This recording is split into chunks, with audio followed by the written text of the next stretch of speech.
Olá, meu amigo. Vamos conversar um pouquinho sobre um exame chamado ecocardiograma. Muitos acham que o ecocardiograma ele é igual ao eletrocardiograma. Isso o público leigo. O eletrocardiograma é um exame de grande importância na prática diária, mas o ecocardiograma também tem um papel de grande importância, não somente na avaliação das dimensões do coração, mas principalmente na avaliação da função de enchimento do ventrículo, chamada diástole, e do esvaziamento do ventrículo, chamada sístole.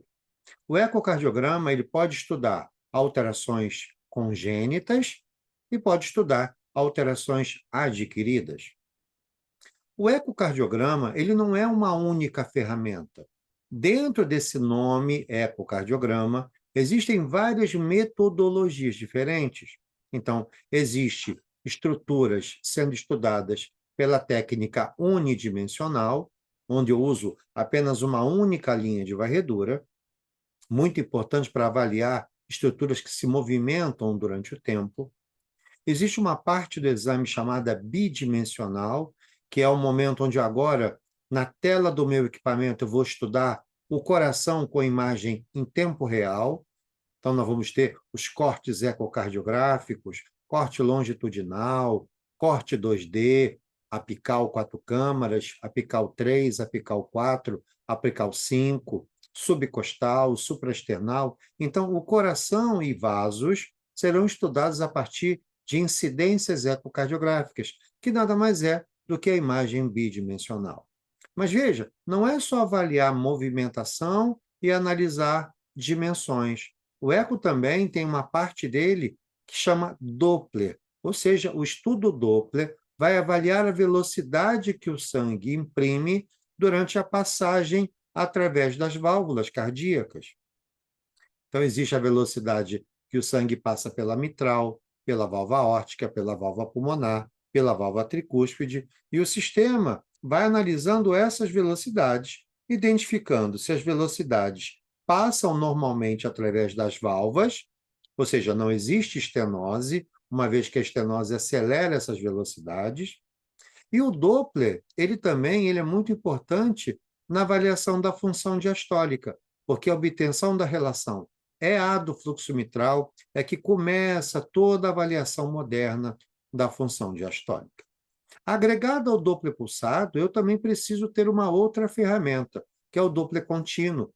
O Doppler contínuo, ele é a ferramenta do Doppler que nós usamos para obter as velocidades mais altas, ou a partir de uma válvula, ou dentro de uma horta descendente.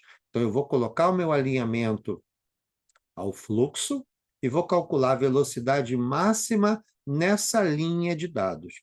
Sabendo que com essa velocidade nós podemos obter o gradiente que passa através dessa válvula, por exemplo. A gente lembra que gradiente máximo é 4 vezes a velocidade máxima elevada ao quadrado. E o gradiente médio basta substituir o 4 por 2,4. Então, os gradientes são muito importantes nas lesões estenóticas e também em algumas cardiopatias congênitas, como na comunicação interventricular, na comunicação interatrial, na persistência do canal arterial. Ou seja, a gente utiliza muito o pulsado e o contínuo. E agregado a eles, existe o mapeamento colorido, que foi algo que revolucionou a ecocardiografia. Agora, a partir dessa ferramenta, eu consigo observar a movimentação do sangue mapeado pela cor. Toda vez que o sangue se movimenta em direção ao transdutor, ele será mapeado em vermelho. Toda vez que ele se movimenta se afastando do transdutor, ele será apresentado na cor azul. Cores claras, velocidades altas. Cores escuras, velocidades normais. Então, quando eu olho para uma válvula mitral e vejo o sangue passando por ela num vermelho muito claro, tendendo ao amarelo, eu já sei que há velocidades aumentadas ali. Então, isso também é muito importante na sua avaliação. Agregado a esse Doppler pulsado, Doppler contínuo e mapeamento de fluxo a cores, existe também o Doppler tecidual, que é uma ferramenta utilizada para que vocês possam obter as velocidades do músculo cardíaco. Então, eu vou colocar o Doppler tecidual o volume de amostra desse Doppler no anel mitral septal, no anel mitral lateral, no anel tricúspide lateral. Na verdade, a gente usa o tecidual para identificar a função sistólica do VE e do VD e também para começar a interpretar a função diastólica. Lembre que o VE bom, ele tem que ter uma S' do anel mitral lateral ou septal acima de 6 centímetros por segundo. Da mesma maneira, quando eu estudo o VD.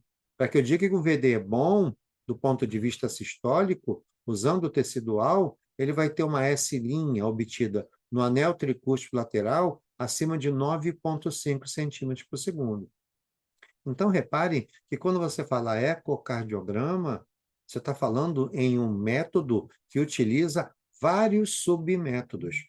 UNI, 2D, Doppler pulsado, Doppler contínuo, Doppler colorido e Doppler tecidual. Depois vieram as novas tecnologias, a técnica do strain cardíaco, a técnica transesofágica 2D, transesofágica tridimensional, ou seja, a ecocardiografia tem realmente revolucionado a cardiologia.